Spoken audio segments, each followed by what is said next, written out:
మన పిల్లల భవిష్యత్తు కోసం వారికి బంగారు బాట వేయాలంటే సరైన స్థలం ఎంచుకోవాలి. మీ పెట్టుబడికి నమ్మకమైన వేదిక శ్రీవాసవి ప్రాజెక్ట్స్.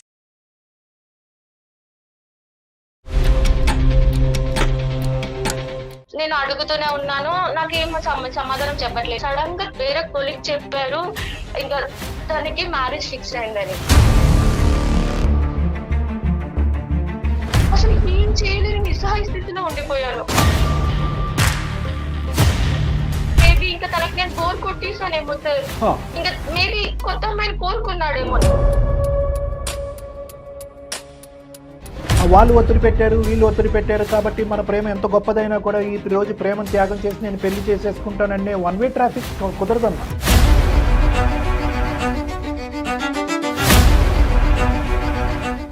వాళ్ళ వైఫ్ చూసి కూడా వాళ్ళ మధ్య కూడా గొడవ అయిందంట. మంచిగా చూసుకునే భర్త ఉన్నా కూడా నేను అసలు అతన్ని మర్చిపోలేకపోతున్నా.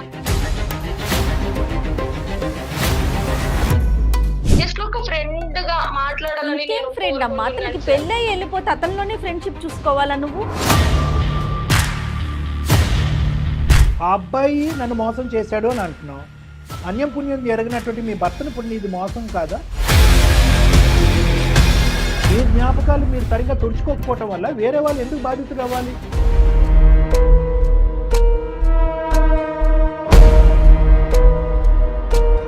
దీనికి కోచ్, గైడు, గురువు అన్నీ కూడా ఆ మహానుభావుడు.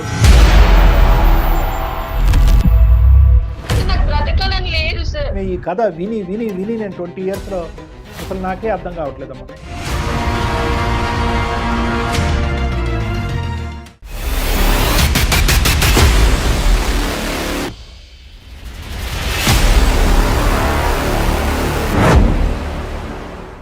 వెల్కమ్ టు అందమైన జీవితం.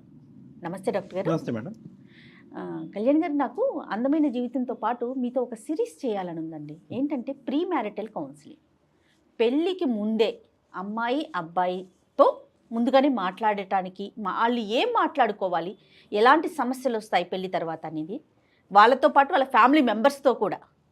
ఎందుకంటే ఏదైనా ఒక ఇష్యూ వచ్చినప్పుడు దాన్ని పెళ్లి తర్వాత కొనసాగించాలా, ఏ విషయం చెప్పాలి, ఏ విషయం చెప్పకూడదు అనే ఒక క్లారిటీ ఉండట్లేదు. దేన్ని ముందుకు తీసుకెళ్ళాలి, దేన్ని వదిలేయాలి, దేన్ని పట్టుకోవాలని.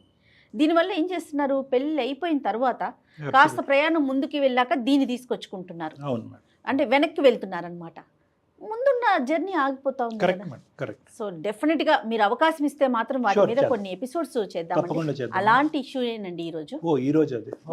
కాబట్టి నాకు ఆ మెయిల్ చూసాక అనిపించింది మీతో డెఫినెట్గా మనం స్టార్ట్ చేయాలని. పింకీ అనే ఒక అమ్మాయి ఇలాంటి ఇష్యూతోనే మనకు మెయిల్ చేసింది. ఇష్యూస్ మేడం ఎలా మీరు అంటున్నారు కదా, పెళ్ళికి ముందు అందరికీ కూడా ఆ 6th సెన్స్ అనేది ఒకటి ఉంటుంది, సబ్ కాన్షియస్ మైండ్. ఈ మధ్యకాలంలో ఏమి నిన్న పెళ్లి చూపులు అయితే ఈరోజు పెళ్లి చేసేయట్లేదు మేడం. ఆ రోజు బిట్వీన్ పెళ్లి చూపులు అండ్ ఎంగేజ్మెంట్ ఒక 2-3 నెలలు ఉంటుంది. ఎంగేజ్మెంట్కి మ్యారేజ్కి మధ్యలో ముహూర్తాలు అవనండి, ఇంకొక బాల్ ఉంటుంది, కొద్ది టైం ఉంటుంది. ఈ టైంలో చాలామంది అబ్బాయిలకి కానీ అమ్మాయిలకి కానీ నా దగ్గర పెళ్ళి అయిన తర్వాత వచ్చి కూర్చున్న తర్వాత వాళ్ళు నేను అడుగుతాను, ఏమయ్యా పెళ్ళికి ముందు నీకు ఇది కనిపించిందా, ఈ సైను, ఈ మాట తీరు కానీ, ఈ పద్ధతి కానీ, ఈ వ్యవహారం కానీ నీకు కనిపించిందా అంటే కనుక ఉంది సార్, పెళ్ళి అయిన తర్వాత మెచ్యూరిటీ వచ్చి మారిపోతుందని చేసేసుకున్నాను, లేదంటే చేసేసుకున్నాను అని అమ్మాయి అంటుంది, అబ్బాయి అంటుంది. సో ఏంటంటే మీరు అన్నట్టుగా ఆ ప్రీ మ్యారిటల్ కౌన్సిలింగ్ అనేటటువంటి విభాగం ఇంకా మన సమాజంలో ఊపు అందుకోకపోవటం వల్ల ఏదో యాదృచ్ఛికంగా మ్యాజికల్ అయిపోద్ది, పెళ్ళి అయిన తర్వాత అలవాట్లు పొరపాట్లు అన్నీ మారిపోతాయి, సరిదిద్దుకుపోతాయి అని చెప్పి ఒక గుడ్డితనంతో ముందుకెళ్ళి ముందే ఊహించుకుని ఆగిపోవలసింది, తర్వాత ఇబ్బందులలో లోనవుతున్నారు మేడం. పోనీ సరే, తర్వాత మారతారు అనుకుంటున్నారు, అనుకొని పెళ్లి చేసుకుంటున్నారు కదా, అక్కడ అడ్జస్ట్ అవుతారా? మళ్ళీ అక్కడ అవరు. సో వాళ్ళు అనుకున్నట్టే జరగాలి. Correct madam. అదే అసలు ఎన్ని సమస్యలకి కారణమవుతుంది, చాలా ట్రబుల్స్ అదే కారణం. అవును మేడం. మరి ఒకసారి పింకీతో మాట్లాడదామండి. ఆఫ్ కోర్స్ మాట్లాడదాం.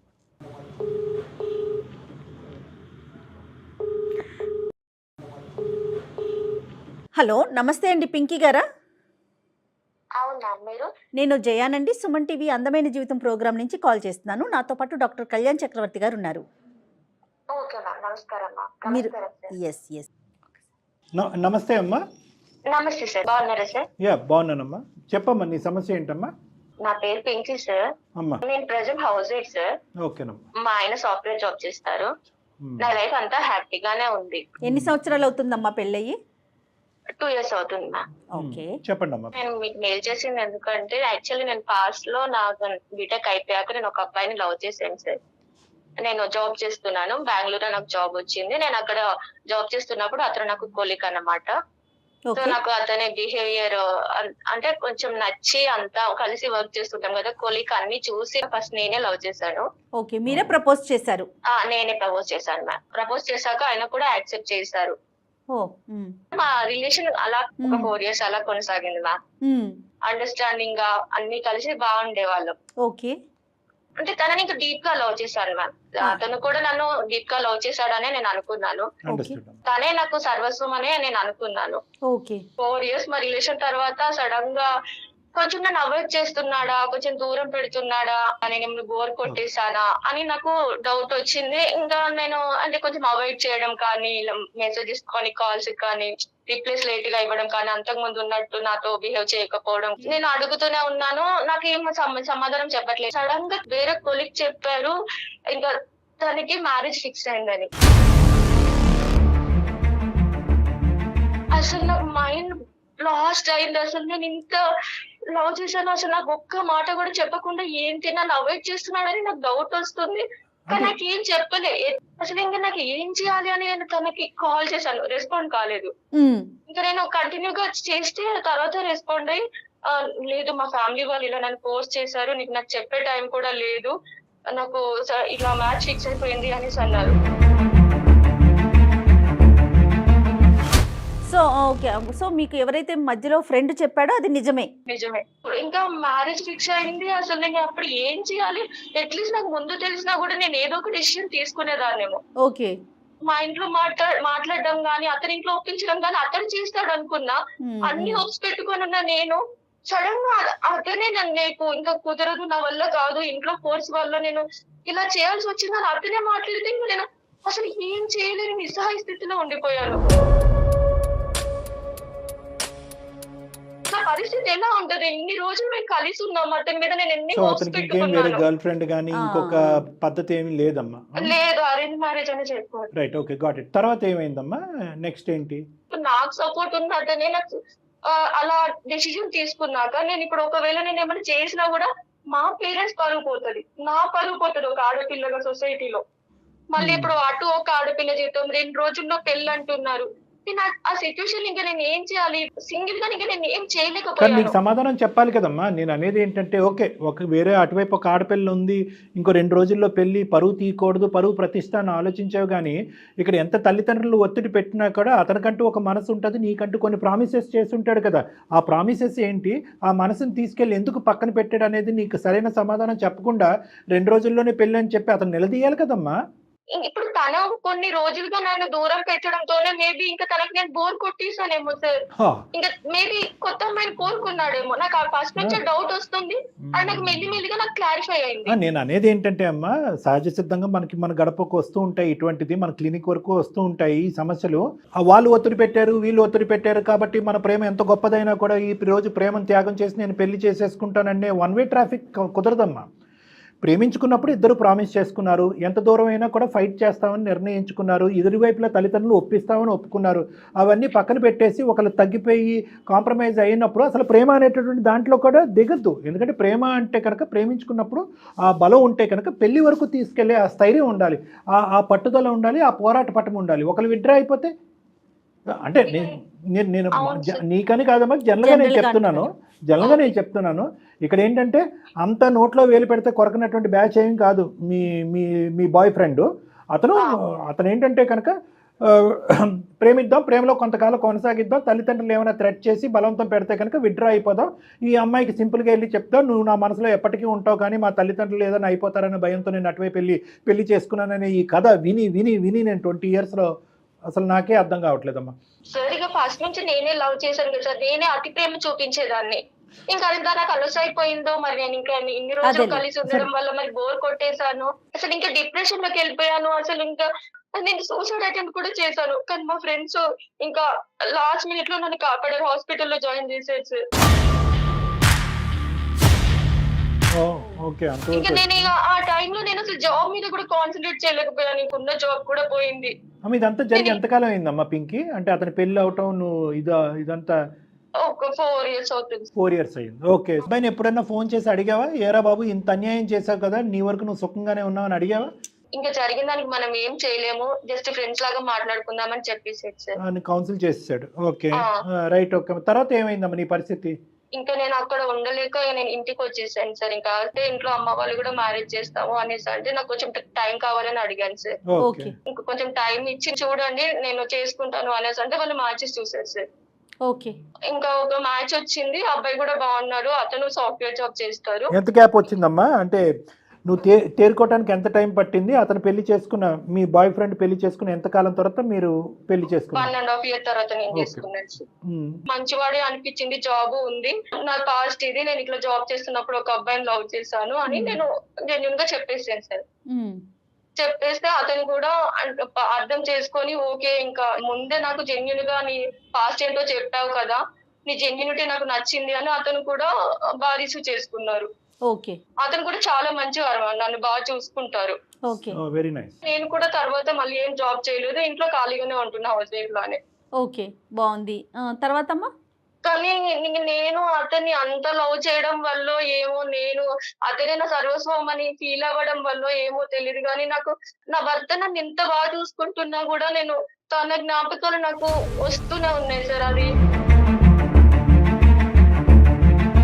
నార్మల్ గా అయితే నేను అప్పుడప్పుడు నేను ఆయన చేస్తూనే ఉన్నాను, ఎప్పుడు కూడా నేను అతన్ని దూరం పెట్టలేకపోతున్నా. అసలు నా మెంటల్ స్టెబిలిటీ ఎలా ఉంది? కాదమ్మా, కాదు, అతనితో ఫోన్ లో మాట్లాడుతుంది అంటే టచ్ లో ఉన్నావు నువ్వు ఇంకా కూడా? అంటే అప్పుడప్పుడు నీకు గుర్తొచ్చినప్పుడు చేస్తూనే ఉన్నాను మ్యామ్. అతను మాట్లాడుతున్నాడు, అప్పుడప్పుడు రెస్పాండ్ అవుతున్నాడు, అప్పుడప్పుడు రెస్పాండ్ కావట్లేదు. అమ్మా, నువ్వు ఇన్ని సమస్యల్లోకి వెళ్ళావు, నీ పక్కన భర్త ఉన్నా కూడా ప్రియుడు జ్ఞాపకాల నుంచి బయటకు రాలేకపోతున్నావు. అక్కడ కూడా సేమ్ సిచ్యువేషన్ అమ్మా, మీ బాయ్ ఫ్రెండ్ కూడా నీ జ్ఞాపకాల్లో నుంచి బయటకు రాకే ఈ పదే ఫోన్లో మాట్లాడుకోవటమా మీ ఇద్దరు? తను అప్పుడప్పుడు రెస్పాండ్ అవుతున్నాడు, అప్పుడు ఇంకా వాళ్ళ వైఫ్ చూసి కూడా ఎవరు తను పదే నీకు కాల్స్ వస్తున్నాయి అనేసి వాళ్ళ మధ్య కూడా గొడవ అయిందంట. మరి వేసుకోండి ఒకరి కాపురాల్లో ఒకరి నిప్పులు. మంచిగా చూసుకునే భర్త ఉన్నా కూడా నేను అసలు అతన్ని మర్చిపోలేకపోతున్నాను. ఒక లవర్ గా, హస్బెండ్ గా అంటే కాదు సార్, జస్ట్ ఫ్రెండ్లీగా మాట్లాడాలని నేను కోరుకుంటున్నాను సార్. మీ హస్బెండ్ కి తెలుసమ్మా? మీ హస్బెండ్ కి తెలుసా మీరు ఇలా టచ్ లో ఉన్నారా అబ్బాయితో అని చెప్పి? లేదు సార్. ఉండదు.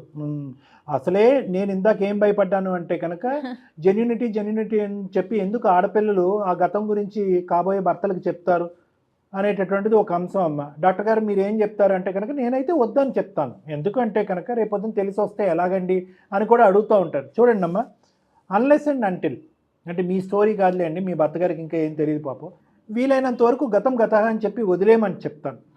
లేదండి నేను ఇప్పటికీ కూడా అతను మర్చిపోలేకపోతున్నాను, అతనే మనసులో ఉన్నాను, నేను బలవంతంగా పెళ్లి చేసుకుంటున్నాను అంటే కనుక ఖచ్చితంగా కాబోయేటటువంటి భర్తకైతే చెప్పండి. ఎందుకంటే అప్పుడు అతను డిసైడ్ చేసుకుంటాడు మీతో కంటిన్యూ చేయాలా వద్దా అని చెప్పి.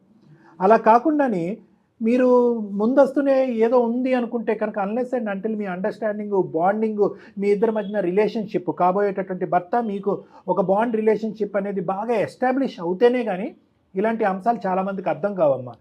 దాని పెడార్థాల కింద తీసుకుంటారు. ఏమో ఈ అమ్మాయి నువ్వు 10% చెప్పావు కాబట్టి ఎంత జెన్యున్గా చెప్తుంది అని అనుకునే భర్తల యొక్క శాతం తక్కువ మంది ఉంటుంది. చాలామంది ఏమనుకుంటారంటే 10% చెప్పిందేమో ఇంకా 100 ఉందేమో అని అనుకుంటారు. సో కాబట్టి వీలైనంత వరకు ఒక క్లోజ్డ్ ఇష్యూ, ఆ ఇష్యూకి ఇప్పటికి నీ జీవితానికి ఎటువంటి సంబంధం లేదు అంటే కనుక వీలైనంత వరకు చెప్పకపోవటం అనేది మంచిది.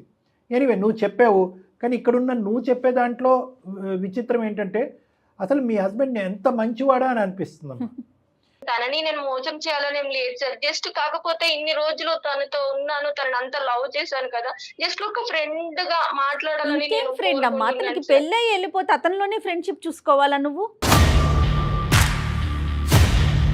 ఏమన్నా అర్థం ఉందా తల్లి పింకి? మేడం నేను మర్చిపోలేకపోతున్నాను అసలు ఇది రీజన్. అప్పుడు పెళ్ళెందుకు అర్థం కావట్లేదు. అప్పుడు పెళ్ళెందుకు చేసుకున్నావు? తప్పు కదా అది. నా మాట తప్పుగా అనుకోద్దు అమ్మా, తెలియట్లేదు. నీకు తెలియదు కాబట్టి మాకు ఈమెయిల్ పెట్టి ఒక 2 నిమిషాలు విను. మీ బాయ్ ఫ్రెండ్ ప్రేమించేసి మా తల్లిదండ్రులు ఒత్తిడి పెట్టారని చెప్పి నిన్ను నడి సముద్రంలో వదిలేసి పెళ్లి చేసుకున్నాడు.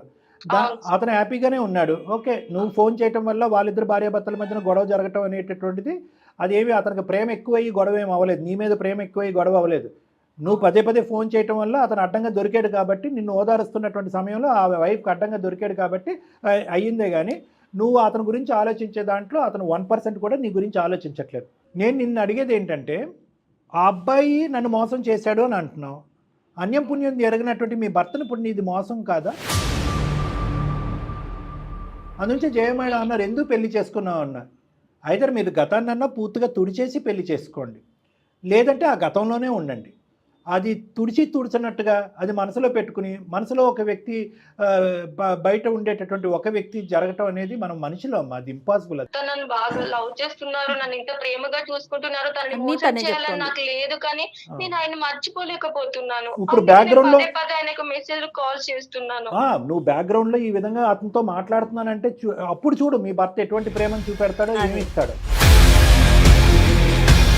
ఇది అసలైనటువంటి మోసం. అతనేమనుకుంటున్నాడంటే, అబ్బా నా వైఫ్ ఎంత జెన్యూనో, పెళ్లికి ముందే అన్ని వివరాలు నాకు చెప్పేసింది అంటే కనుక నేను కళ్ళు మూసుకుని ట్రస్ట్ అనేటటువంటి పడవ మీద హ్యాపీగా నేను ప్రయాణం చేసేయచ్చు అని చెప్పి అతను గుండెల మీద చేయేసి పడుకుంటే, మీరేమో వచ్చి వెనకాతల నుంచి గుంతలు తవ్వుతున్నారు. అంటే మీరేదో తప్పు చేస్తున్నారని నేను అన్నమ్మా, కానీ జ్ఞాపకాలు అనేవి కూడా ఒక తప్పే. ఎలా సార్ నేను తుడుచుకోలేకపోతున్నానంటే, తుడుచుకునేంతవరకు వెయిట్ చేయండి. మీ జ్ఞాపకాలు మీరు సరిగ్గా తుడుచుకోకపోవటం వల్ల వేరే వాళ్ళు ఎందుకు బాధితుడు అవ్వాలి? అతను ఎందుకు బాధితుడు అవ్వాలి? కంట్రోల్ చేసుకోలేకపోతున్నాను సార్. పదే పదే నేనే కాల్ చేస్తున్నా, మెసేజెస్ చేస్తున్నా. అసలు నేను ఏం చేయాలో నాకు అర్థం కావట్లేదు. అతను అవాయిడ్ చేస్తున్నాడు. ఇంత ప్రేమించే భర్తను నేను మోసం చేస్తున్నా అని నన్ను నేను క్వశ్చన్ చేసుకుంటున్నా. ఇప్పటికీ కూడా ఏమీ మించిపోలేదు. నీ భర్తకు కూడా ఇప్పటికొచ్చి ఏ అంశం తెలియదు. అప్పుడు గుట్టేదో తెలిసింది కానీ అసలైన గుట్టు పాపం అతనికి తెలీదు. అతను అలాగే ఉండి ఇప్పుడు అతనికి చెప్పవలసినటువంటి, ఇప్పుడు నేను నిజాలు చెప్పేస్తాను, నా మనసులో అతనే ఉన్నాడు అంటే కనుక మొత్తానికి నీ కాపురంలో నిప్పులు పోసుకున్న దాని అవుతావు. అది కూడా వద్దు. నాకు నీ సైడ్ నుంచి పూర్తి స్థాయి యుద్ధ ప్రాతిపదికన ఒక రియలైజేషన్ రావాలి. ఆ జ్ఞాపకాలు అనేది తీసేయాలి. ఆ తీసేదానికి నువ్వేమైనా ప్రయత్నం చేసుకుంటే రెడీ, లేదంటే నన్ను ఏమైనా హెల్ప్ చేయమంటే నేను కూడా దానికి హెల్ప్ చేస్తాను. ఖచ్చితంగా సార్, నేను దానికోసమే మీకు మెయిల్ చేశాను. అసలు నన్ను నమ్మిన వ్యక్తిని నేను మోసం చేస్తున్నా, తనకి నేను అన్యాయం చేస్తున్నా. ఎవరో నన్ను వద్దనుకున్న వల్ల నేను కావాలనుకుంటున్నా. అసలు నాకు బ్రతకాలని లేదు సార్. నో అమ్మా, వినమ్మా విను. నువ్వు బ్రతకటానికి చాలా కారణాలు ఉన్నాయమ్మా నీ జీవితంలో. నేను సూసైడ్ అనే మాట అన్ను అంటే కనుక నిన్ను ఈజీగా ఈ పరిస్థితుల్లోంచి గట్టెక్కిస్తానమ్మా నేను. ఇప్పుడు ఈ పరిస్థితి వరకు నువ్వు తెచ్చుకున్నావు. దీనికి కోచు, గైడు, గురువు అన్నీ కూడా ఆ మహానుభావుడు. ఏమీ ఎరగనట్టు సింపుల్గా నిన్ను ఇలా చేతులు దులుపుకున్నాడు, వేరే అమ్మాయిని పెళ్లి చేసుకున్నాడు. ఆ అమ్మాయికి మీ ఇద్దరు కథ తెలిసి వచ్చేటప్పటికి నీ అంత జెన్యూన్గా నీ స్టోరీ అక్కడ చెప్పలేదు అతను. అది పైపెచ్చి ఏంటంటే ఇలా అడ్డంగా దొరికినప్పుడు నువ్వు ఫోన్ చేసినప్పుడు మీ తప్పేం లేదు, కానీ ఫోన్ చేసినప్పుడు దొరికినప్పుడు అక్కడ సముదాయించేశాడు. ఇంకా నీ వల్ల మా భార్యాభర్తల మధ్యన గొడవ అవుతున్నాయి, ఇప్పుడు కొత్త ఇష్యూస్ నాకు కదని చెప్పి చాలా ప్రాక్టికల్గా, చాలా కన్నింగ్గా, చాలా ఏంటనేది నాకు తెలియదు, కానీ అతని జీవితం అతను చూసుకున్నాడు స్వార్థం. అవును సార్, అతని లైఫ్ బానే ఉన్నారు. బాగానే ఉంటాం కాదు, నీకు గైడు గురు అనే మాట నేను అన్నాను. ఎందుకు అన్నాను అంటే కనుక అతనిలో ఒక ప్రాక్టికాలిటీ ఉంది. ఓకే, అప్పుడు మోసం చేశాడు, నువ్వు వెళ్ళి ఆ ఆడపిల్ల జీవితం చెడిపోద్దాను 10 మందికి నేను సమాధానం చెప్పుకోవాలని నువ్వు ప్రశ్నించి ఆ పెళ్ళేమీ ఆపలేదు. ఆ తంతు అనేది అలా జరిగిపోయింది. అతను హ్యాపీగా సెటిల్ అయిపోయాడు. లైఫ్ పాస్ట్ అంతా కూడా తుడిచేశాడు. ఈరోజు అతను మోసగాడైనా కూడా అతని దగ్గర ప్రజెంట్ హ్యాపీగా ఉన్నాడు. భార్యకి అన్యాయం చేయట్లేదు, భార్య కుటుంబానికి అతని తల్లిదండ్రులకి అన్యాయం చేయట్లేదు, ఉద్యోగం సద్యోగం చేసుకుంటున్నాడు, ఒకలో 2 పిల్లలు ఈ పాటికే కనుంటాడు. నువ్వేం చేస్తున్నావు అమ్మా? నిజంగా ప్రేమించినటువంటి భర్త ఉండటం వల్ల నువ్వు ఇలాగన్నా మాకు ఫోన్ చేసి మాట్లాడావు. ఇతనిలో ఏదన్నా ఒక క్వశ్చనింగ్ కానీ, అనుమానం కానీ, బాధ్యత లేకపోయినటువంటి తత్వం నీ భర్తలో చూపెట్టుంటే కనుక నీ ఆలోచనలు ఇంకా ఎంత పరుగులు తీసుండేవో. ఒకే ఒక పాయింట్ గుర్తుపెట్టుకో అమ్మా, నీలాంటి ఆడపిల్లలు ఎక్కడైనా కూడా ప్రేమించినటువంటి ఒక వ్యక్తి ప్రశ్నించవలసినటువంటి సమయంలో ప్రశ్నించకుండా, ఆపవలసిన సమయంలో ఆపకుండా, నిలదీయవలసినటువంటి పరిస్థితుల్లో నిలదీయకుండా పెళ్ళి జరిగితే కనుక ఆ చాప్టర్ అక్కడికి మూసేయాలి. ఎందుకు అంటే కనుక మీ ప్రేమ అనేటటువంటిది 4 జీవితాలను కాపాడాలే కానీ 4 జీవితాలని హింస పెట్టకూడదు. వాస్తవానికి ఇదే పరిస్థితి నువ్వు మాకు ఈమెయిల్ పెట్టావు. ఇదే పరిస్థితి మీ భర్తకు తెలుసుంటే కనుక మాకు ఈమెయిల్ పెట్టవలసినటువంటి అవసరం కూడా లేదు. ఇష్యూ అక్కడే తేలిపోయి ఉండేది. కొట్టే తెచ్చి అక్కడ తేలిపోయి ఉండేది. ఏమంటాడు, గెట్ లాస్ట్, నువ్వు అప్పుడు చెప్పింది 1% అనమాట, ఇంకా 99% నీ లోపల స్టోరీ ఉందన్నమాట, ఆ కథ ఇప్పటికీ నడుస్తుంది అనమాట, నువ్వు నన్ను చీట్ చేస్తున్నావు, గెట్ అవుట్ అంటే కనుక 2 నిమిషాల్లో అతనికి డైవర్స్ వస్తుంది. మోసం చేసినటువంటి నీ బాయ్ ఫ్రెండ్, నేను మోసమే అంటాను, మోసం చేసి నీ ప్రేమను నీకు కాకుండా చేసినటువంటి నీ బాయ్ ఫ్రెండ్ ఎవరైతే ఉన్నారో అతను జరిగిపోయినటువంటి అంశాన్ని వెనక్కి పెట్టేసి ముందు కదలటం మొదలుపెట్టాడు. ఎందుకు? ఎంతో కొంత నీతో ప్రేమించినప్పుడు అతని ప్రేమలో కూడా ఒక నిజాయితీ ఉందిగా. మరి వాస్తవానికి అతను కూడా నిన్ను మర్చిపోకుండా కళ్ళు మూసుకొని పింకీ పింకీ పింకీ అని తలుచుకోవాలిగా. అలా తలుచుకోవట్లేదు అంటే దాని అర్థం ఏంటంటే కనుక అతను కొద్దిగా ఈ లవ్ అనే ఇమోషన్ నుంచి ప్రాక్టికాలిటీలోకి వచ్చాడు. ఇప్పుడు ఆ ప్రేమను స్మరించుకుంటూ, ఆ ప్రేమను ఊహించుకుంటూ అటువైపు భార్యను ఇబ్బంది పెట్టి, పుట్టినటువంటి బిడ్డను ఇబ్బంది పెట్టి, ఇటువైపు నిన్ను ఇబ్బంది పెట్టి, ఏదో ఒక సమయం సందర్భంలో మీ భర్త పక్కన ఉన్నప్పుడు నీకు ఐ కాంట్ ఫర్గెట్ యూ అని నీకు ఒక మెసేజ్ పంపిస్తే నీ కాపురం చెడగొట్టినాడు అవ్వకుండా అతని పనేదో అతను చూసుకుంటున్నాడు, నీ పనేదో నేను చూసుకోమంటున్నాడు. అతని దగ్గర నుంచి నువ్వు నేర్చుకో. డాక్టర్ కళ్యాణ్ చక్రవర్తి నీకు కౌన్సిలింగ్ ఇవ్వక్కర్లేదు, జయ మేడం నీకు నీతి మాటలు చెప్పక్కర్లేదు. అక్కడే ఉంది example. Learn to move on, live practically. నీకు ఉండలేకపోతున్నావు